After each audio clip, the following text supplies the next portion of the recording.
evolution of the 718 Cayman mods and upgrades, air quotes, modifications to the OE spec, which are absolutely fine for daily driving and driving around.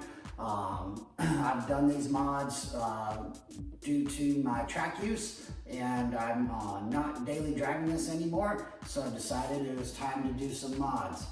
So to recap, in the mods, I'm going to do a video that would be my personal top 3 modifications.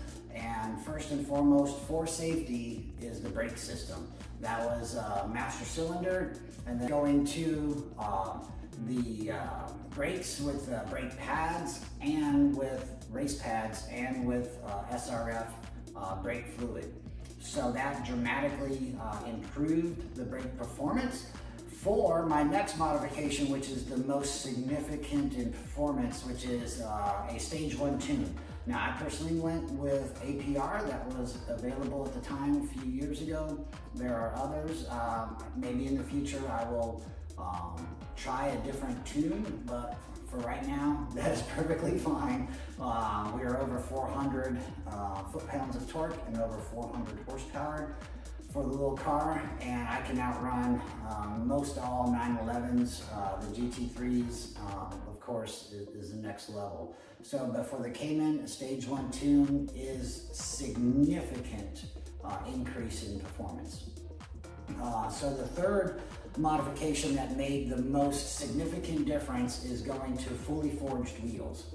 So fully forged wheels allowed the tires and the wheels to spin up faster, and going from the factory cast 20s to a fully forged 18-inch wheel is very significant in the way that how fast the wheels spin up and how light and lively the car feels with those fully forged wheels on.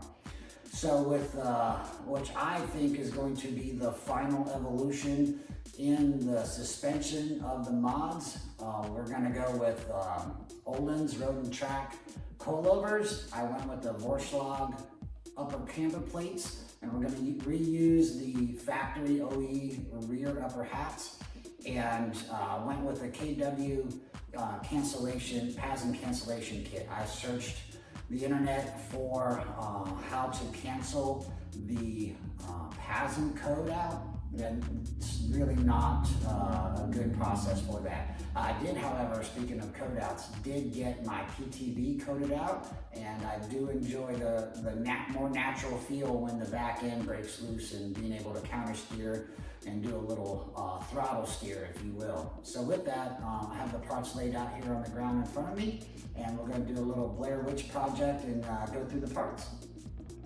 As promised, here's the Ohlins Road and Track. Now I got these, they are high mileage and they do need rebuilt. I contacted Ohlins North America, or USA over in North Carolina, and there is a class that I can attend as a consumer. Heck, maybe I can be a regional support. But anyway, so I'll rebuild these in the fall. They only do the classes in the fall. So to mount those up, we got the Vorshlag 718. This is a brand new release from Vorshlag. Let's show you the etched in name, and the big old bearing there on top. So it's gonna be an interesting install. So with that, I had to get the KW, or a cancellation kit. I found the KW on FCP Euro, and I got these for, I think it was at the time $500 for the cancellation kit, and that's all 4 corners. So also went with the Tarot toe lock rings, or locking plates, excuse me. And I believe I have an issue with my toe going out. So hopefully this will cure that when we take it to get aligned. And upping my game, I've got a GoPro over the winter and a new OBD link. So hopefully this one I can get with the GoPro and get some more stable track footage, maybe some autocross unknown, but definitely some good track footage with some telemetry data, that would be fantastic. And one thing I want to say, and I'm neglectful, and I dearly apologize, is I contacted right out of the blue a gentleman by the name of Joshua out at Arch Flash, A-R-C-H, Flash, Racing on the West Coast. I can't remember which state. But so they were incredibly helpful in guiding me to the proper upper camber plates and helping with the setup alignment of the car after we get these installed. So I can't say enough for Arch Flash and the help that they provided with me in getting my parts. Also, which was quite refreshing, is Joshua did not try to sell me extra parts that I did not need. Meaning that I was looking at getting more suspension components from them, and with what I want to do with the car, be a a road going car, and being able to have a little fun on track. Joshua got me set up with the parts that I needed and nothing extra. So he wasn't trying to sell me up, which was quite refreshing and encouraging. Also provided a lot of technical information and guidance with the car setup, and invited me to contact him in the future with any issues or questions I have going forward. So again, I cannot speak enough for Joshua out at Arch Flash. So with that, let's start tearing this thing apart and get into it. In keeping with the previous videos I made, I will be videotaping the right side removal and installation process. I will just be repeating on the left side of the vehicle. If I find any differences, I will certainly video that and give you all a heads up. But with that, I have the wheels off. I have obviously the car lifted, and I always leave this top center cover off due to track inspections. They want to look at your brake reservoir and make sure there's no leaks and you have sufficient fluid. So with that, we'll pull up the edge here and take our PASM sensor off. This guy can be a little booger. I'm gonna get down in there and push down and open that up. And then there's a little tab right here.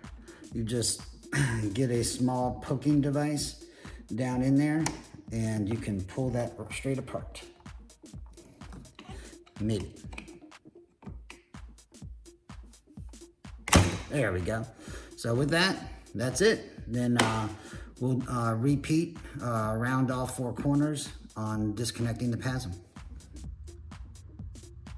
Now, when I flippantly said we're gonna just disconnect all four PASM corners as far as their connections are concerned, I obviously forgot and or neglected to provide the fact that I have not prepared the rear and or gained access to the rear struts, which are right behind that little guy right there. So again, the most neglected maintenance procedure or task on the Porsche Cayman, and I don't care what year model you have, is the engine air filter. And because it's behind that, as we all know, it's behind that damn cover. So without further ado, I'm gonna rip all this padding and trim pieces out, excuse me, and gain access to those. I will leave those off for the alignment shop. Be nice and they don't have to tear into it themselves. But we do have a special surprise when we do get this all opened up and gain access to the air filter. I've got a camera and we're gonna bore scope this joker. As you start ripping into these trim pieces, I wanted to really let y'all know, I'm trying to pull this out by hand, is these little guys right here. Try to keep them on there. They will rattle like death if you lose these little cones. It's just, you know, like a little witch's hat, really. And it sits on these pegs that go inside these recess holes here. And luckily these two remained captive. So just a helpful hint there, do not lose those little plastic witches hats.